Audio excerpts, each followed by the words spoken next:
नमस्कार प्यारे साथियों, अध्याय 2 सांख्य योग के श्लोकों के भावार्थ का यह अंतिम भाग है। इसमें आपको श्लोक 61 से अंतिम श्लोक तक के भाव सुनने को मिलेंगे। दोस्तों, एक बात मैं आपसे कहना चाहूँगा कि अगर जीवन की व्यस्तता से समय मिले तो एक बार श्रीमद् भगवद गीता का पाठन जरूर करें। वह जो अपनी इंद्रियों को वश में कर लेते हैं और अपने मन को मुझ में स्थिर कर देते हैं, वह दिव्य ज्ञान में स्थित होते हैं।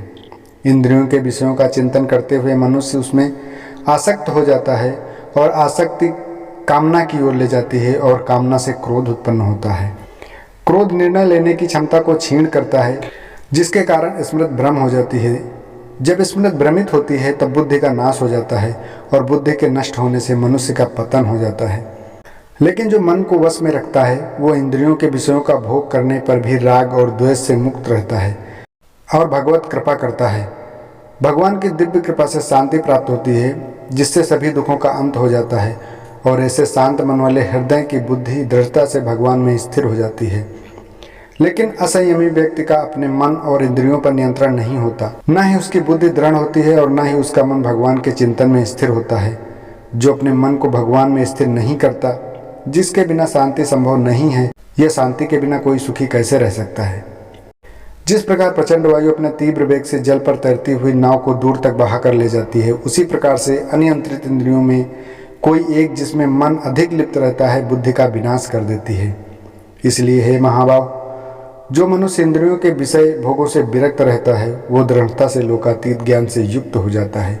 जिसे सब लोग दिन समझते हैं वो आत्मसंयमी के लिए अज्ञानता की रात है, तथा जो सब जीवों के लिए रात्रि है वो आत्म विश्लेषी मुनियों के लिए दिन होता है। इस प्रकार से समुद्र उसमें निरंतर मिलने वाली नदियों के जल के प्रवाह से विक्षुब्ध नहीं होता, उसी प्रकार से ज्ञानी अपने चारों ओर इंद्रियों के विषयों के आवेग के पश्चात भी शांत रहता है, न ही उस मनुष्य की भांति जो कामनाओं को तुष्ट करने के प्रयास में लगा रहता है। जिस मनुष्य में अपनी सभी भौतिक इच्छाओं का परित्याग कर दिया हो और इंद्रिय तृप्ति की लालसा स्वामित्व के भाव और अहंकार से रहित हो गया हो, वो पूर्ण शांति प्राप्त करता है। अतः हे पार्थ, ऐसी अवस्था में रहने वाली प्रबुद्ध आत्मा जब ब्रह्म ज्ञान प्राप्त कर लेती है वो फिर कभी भ्रमित नहीं होती। तब मृत्यु के समय भी इस दिव्य चेतना में स्थित सिद्ध पुरुष जन्म और मृत्यु के बंधन से मुक्त हो जाता है और भगवान के परम धाम में प्रवेश करता है। ये साथियों, सांख्य योग के सभी श्लोकों का भाव इसी श्लोक के साथ समाप्त होता है। आशा है आप सभी को वीडियो पसंद आए होंगे। तो साथियों, मिलते हैं अगले अध्याय कर्मयोग में। तब तक अगर वीडियो अच्छी लगी हो तो चैनल को सब्सक्राइब करें और वीडियो को ज़्यादा से ज़्यादा शेयर करें। और भगवान श्री कृष्ण से मेरी यही प्रार्थना है कि हमारे सभी श्रोतागण हमेशा मुस्कुराते रहें।